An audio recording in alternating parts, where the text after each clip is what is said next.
खबरों की खबर में आज बात करेंगे H1B वीज़ा पर। चर्चा है कि ट्रंप ने पलटी मारी है और मस्क भी इस पर बहुत ज़्यादा बयानबाजी कर रहे हैं। क्या है ये प्रकरण, आज की वीडियो में चर्चा करेंगे। नमस्कार, मैं नंदन सिंह बिष्ट।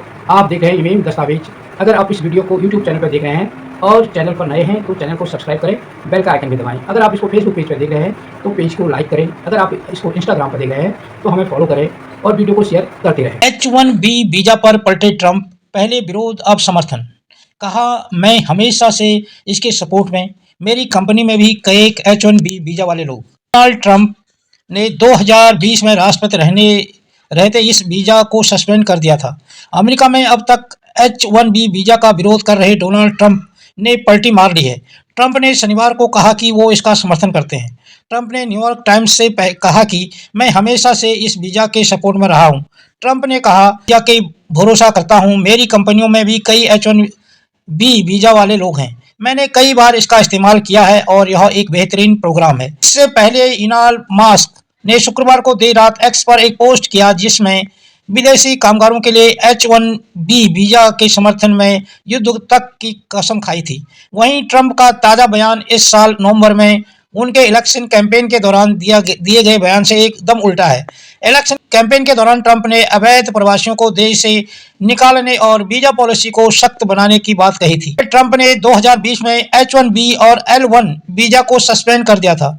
ट्रंप ने 2016 के इलेक्शन कैंपेन में भी H1B वीज़ा का विरोध किया था। तब उन्होंने कहा था कि यह वीज़ा प्रोग्राम वर्कर्स के लिए बहुत बुरा है और हमें इसे जल्द खत्म कर देना चाहिए। इसी साल नवंबर में अपने इलेक्शन कैंपेन के दौरान ट्रंप ने वीज़ा नियमों को सख्त बनाने की बात कही थी। H1B नॉन इमिग्रेंट वीज़ा होता है जिसके तहत अमेरिकी कंपनियों को विशेष तकनीकी दक्षता वाले पदों पर विदेशी पेशेवरों को नियुक्त करने की अनुमति होती है। इस वीज़ा के जरिए टेक्नोलॉजी सेक्टर की कंपनियां हर साल भारत और चीन जैसे देशों से हजारों वर्कर्स की नियुक्ति करती हैं। H1B वीज़ा आमतौर पर उन लोगों के लिए जारी किया जाता है जो किसी खास पेशे जैसे IT professional, architecture, health professional आदि से जुड़े होते हैं। ऐसे प्रोफेशनल जिन्हें जॉब ऑफर होता है उन्हें ही ये वीज़ा मिल सकता है। यह पूरी तरह से एम्प्लॉयर पर डिपेंड करता है, यानी अगर एम्प्लॉयर नौकरी से निकाल दे और दूसरा एम्प्लॉयर ऑफर ना करे तो वीज़ा खत्म हो जाता है। H1B को जानिए। यह एक नॉन इमिग्रेंट वीज़ा है। यह वीज़ा स्पेशल टेक्निकल स्किल वाले पदों पर विदेशी पेशेवरों की नियुक्ति की अनुमति देता है। IT, आर्किटेक्चर और हेल्थ से प्रोफेशनल वाले लोगों के लिए जारी होता है। अमेरिका हर साल 65,000 लोगों को H1 वीज़ा देता है। इसकी समय सीमा 3 साल के लिए होती है। जरूरत पड़ने पर 3 साल बढ़ाया जा सकता है। वीज़ा पर ट्रंप समर्थकों की राय भी आपस में बटी है। H1B वीज़ा को लेकर ट्रंप समर्थकों की राय भी आपस में बटी हुई है। लारा लूमर, मैट गेट्स और एन कूटर जैसे ट्रंप समर्थक खुलकर इस वीज़ा का विरोध कर रहे हैं। इन लोगों ने का कहना है कि H1B वीज़े से विदेशी लोगों को अमेरिका में नौकरी मिलेगी और अमेरिकी लोगों की नौकरियां छीन जाएंगी। दूसरी तरफ जल्द ही ट्रंप सरकार में department of government efficiency DOGE संभालने वाले इलॉन मस्क और विवेक रामास्वामी ने H1B वीज़ा का समर्थन किया है।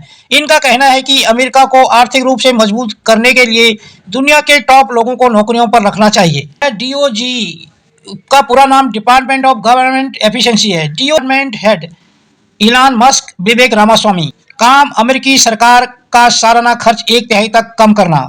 ट्रंप का दावा है मस्क और रामास्वामी मिलकर हर साल अमेरिकी सरकार के $2 ट्रिलियन बचाएंगे। श्री राम कृष्ण को AI एडवाइजर बनाने पर भिड़े ट्रंप समर्थक। बीते गुरुवार को इस वीज़ा लेकर ट्रंप समर्थक आपस में ही भिड़ गए थे। दरअसल 23 दिसंबर को भारतीय मूल के श्री राम कृष्ण को डोनाल्ड ट्रंप प्रशासन में AI पॉलिसी एडवाइजर के तौर पर नियुक्त किया गया है। इसे लेकर ट्रंप समर्थक और लारा लूमर नाराज हो गई थी। लारा का कहना है कि ट्रंप प्रशासन कई वामपंथी नियुक्त हो रहे हैं। ये ऐसे विचार रखते हैं जो अमेरिकी फर्स्ट एजेंडे के खिलाफ हैं। हमारे देश का निर्माण गोरे यूरोपियों ने किया था, भारतीयों ने नहीं। इस पर इलॉन मस्क ने एक पोस्ट में कहा कि आप क्या चाहते हैं कि अमेरिका जीते या हारे? अगर आप दुनिया की सबसे बेहतरीन प्रतिभाओं को दूसरी तरफ जाने के लिए मजबूर करेंगे तो अमेरिका हार जाएगा। सारी बातें यहीं पर जाकर खत्म हो जाती हैं। ट्रंप समर्थक लारा लूमर नस्लभेदी बयान देने के लिए जानी जाती हैं।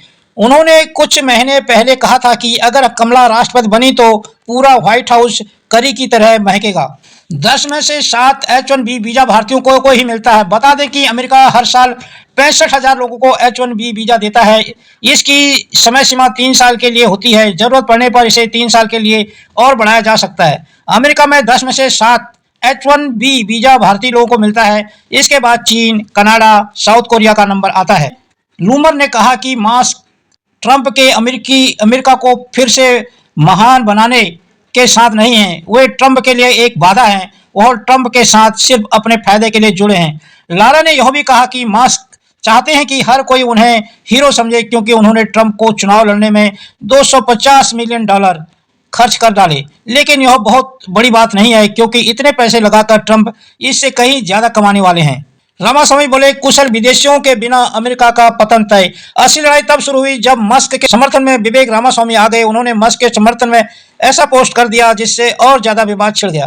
रामास्वामी ने लिखा कि कुशल विदेशी लोगों के बिना अमेरिका का पतन तय है। रामास्वामी ने कहा कि टॉप कंपनियां मूल अमेरिकियों के बजाय विदेशी लोगों को नौकरी पर रखती हैं। इसकी वजह यह नहीं है कि अमेरिकियों में जन्मजात आईक्यू की कमी है, बल्कि इसकी वजह अमेरिकी संस्कृति का औसत दर्जे की तरफ बढ़ना है। उनके कहने का मतलब यह था कि अमेरिका में पढ़ाई लिखाई से ज्यादा फैशन का महत्व बढ़ता जा रहा है। कि रामास्वामी के इस पोस्ट पर अमेरिकी दक्षिणपंथी भड़क गए।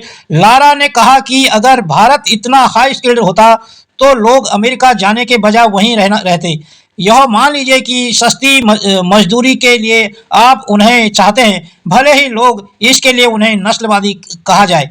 विवेक रामास्वामी का विरोध करने वालों में निक्की हेली भी शामिल रही। निक्की हेली ने कहा, अमेरिकी संस्कृति में कुछ भी गलत नहीं है। हमें अमेरिकियों में निवेश करना चाहिए और उन्हें प्राथमिकता देनी चाहिए, न कि विदेशी श्रमिकों को। पिछली बार राष्ट्रपति रहते के दौरान ट्रंप ने H1 वीजा का प्रतिबंध लगाया था, लेकिन इस बार इस मामले में उनका रुख नरम नजर आ रहा है। इसी साल एक पॉडकास्ट में ट्रंप ने अमेरिकी विश्वविद्यालयों के विदेशी स्नातकों को ग्रीन कार्ड देने के लिए समर्थन किया था। दस्तावेज पर आज की खबरों की खबर। आपको ये वीडियो कैसा लगा, आप अपनी टिप्पणी में जरूर लिखें। अगर आपको हमारी वीडियो पसंद आई हो तो इसे लाइक करें और ज्यादा से ज्यादा शेयर करें ताकि बाकी लोगों तक भी ये जानकारी पहुंच सके। हमारे चैनल को सब्सक्राइब करना बिल्कुल ना भूलें और हमारी वीडियोस को सबसे पहले देखने के लिए बेल आइकन को भी जरूर प्रेस करें।